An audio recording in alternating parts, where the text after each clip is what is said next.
ക്രിസ്തുവിൻ്റെ സമാധാനം നിങ്ങളോടുകൂടി ഉണ്ടായിരിക്കട്ടെ. വചനകിരണത്തിലേക്ക് ഏവർക്കും സ്വാഗതം.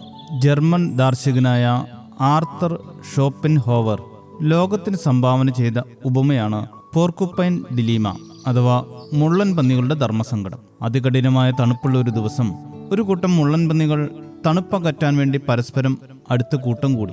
അവയുടെ ഉദ്ദേശം പരസ്പരം ചൂട് പങ്കുവെച്ച് അതിജീവനം ഉറപ്പാക്കുക എന്നതായിരുന്നു. എന്നാൽ അവർ അടുത്തു വരുന്ന നിമിഷം തന്നെ അവരുടെ മൂർച്ചയുള്ള മുള്ളുകൾ അടുത്തുള്ളവരെ കുത്തി വേദനിപ്പിച്ചു. ഈ പരസ്പര വേദന കാരണം അവരെ ഉടൻ തന്നെ അകന്നു പോകാൻ നിർബന്ധിതരായി തീർന്നു.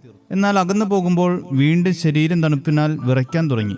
അവർ വീണ്ടും അടുത്തുകൂടി. പക്ഷേ മുള്ളുകൾ കൊള്ളുന്നത് മൂലം അവർ വീണ്ടും അകന്നു. പരസ്പരം അടുത്ത ബന്ധം നിലനിർത്താൻ അവർ ആഗ്രഹിക്കുന്നുണ്ടെങ്കിലും ഒഴിവാക്കാനാകാത്ത കാരണത്താൽ അതിന് അവർക്ക് കഴിയാതെ പോകുന്നു. ഇത് മുള്ളൻ പന്നികളുടെ മാത്രം കാര്യമല്ല, മനുഷ്യരുടെ ജീവിതവും ഇങ്ങനെയാണെന്ന് ആർതർ പറഞ്ഞു വയ്ക്കുന്നു.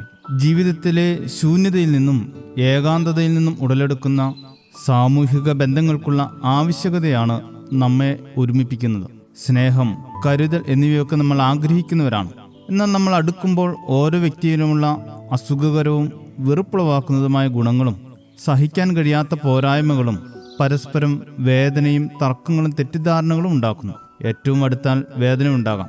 അതുകൊണ്ട് നല്ല ഉദ്ദേശങ്ങളുണ്ടായിരുന്നിട്ടും മുറിവേൽക്കുവാനുള്ള സാധ്യതയില്ലാതെ മനുഷ്യർക്ക് പരസ്പരം അടുക്കാൻ സാധ്യമല്ല. ഈ ധർമ്മസങ്കടത്തിൽ നിന്ന് രക്ഷ നേടാൻ മുള്ളൻ പന്നികൾ കണ്ടെത്തിയ വഴിയാണ് ഏറ്റവും പ്രധാനം. വേദനിക്കാതെയും തണുപ്പിൽ വിറയ്ക്കാതെയും കഴിയുന്ന ശരിയായ അകലം അഥവാ മധ്യാന്തര ദൂരം കണ്ടെത്താൻ അവർ ശ്രമിച്ചു. നമുക്കെല്ലാവർക്കും സ്നേഹം വേണം, മറ്റുള്ളവരെ സാമീപ്യം വേണം, മനസ്സൊന്ന് തുറന്നു പറയാൻ, വേദന പങ്കിടാൻ, ഒരു കൈ പിടിക്കാൻ.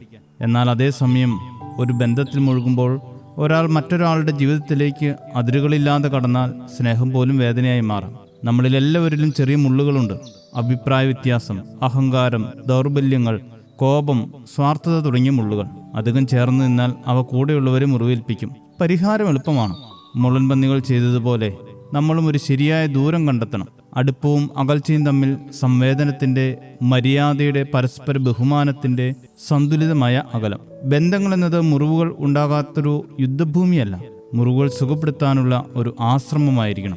അവിടെയാണ് സഹിഷ്ണുത വളരുന്നത്. കൂട്ടുകാരൻ നിന്നെക്കൊണ്ട് മടുത്ത് നിന്നെ വെറുക്കാതെ ഇരിക്കേണ്ടതിന് അവന്റെ വീട്ടിൽ കൂടെ കൂടെ ചെല്ലരുത് എന്ന് സദൃശ്യവാക്യങ്ങളിൽ പറയുന്നത് ജീവിതത്തിൽ നാം പാലിക്കേണ്ട ശരിയായ അകലത്തിന്റെ പ്രാധാന്യം വ്യക്തമാക്കുന്നു. അടുക്കുമ്പോഴും വേദനിപ്പിക്കാത്ത വിധത്തിൽ സ്നേഹിക്കാനും അകന്നുപോയി ഒറ്റപ്പെടാതിരിക്കാനും ജീവിതത്തിൽ എപ്പോഴും ശരിയായ അകലം പാലിക്കുന്നത് നല്ലതാണ്.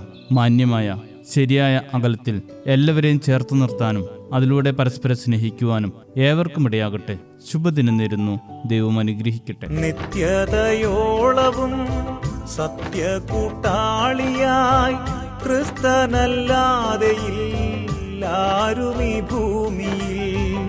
നിത്യതയോളവും സത്യ കൂട്ടാളിയായി ക്രിസ്തനല്ലാതെയില്ലാരും ഈ ഭൂമിയിൽ. മൃത്യുവിനാൽ മാറുമെത്ര മിത്രമായാലും മർത്യരെല്ലാം. മൃത്യുവിനാൽ മാറുമെത്ര മിത്രമായാലും മർത്യരെല്ലാം. മാറാത്ത സ്നേഹിതൻ മാനുവേൽ തൻ തിരു മാറിടം ചാരിടും ഞാൻ ദിനവും. പാരിടമാകവേ മാറിടും നേരവും ചാരിടാൻ തൻ തിരു മാറിടമാ. മാറാത്ത സ്നേഹിതൻ മാനുവേൽ തൻ തിരു മാറിടം ചാരിടും ഞാൻ ദിനവും.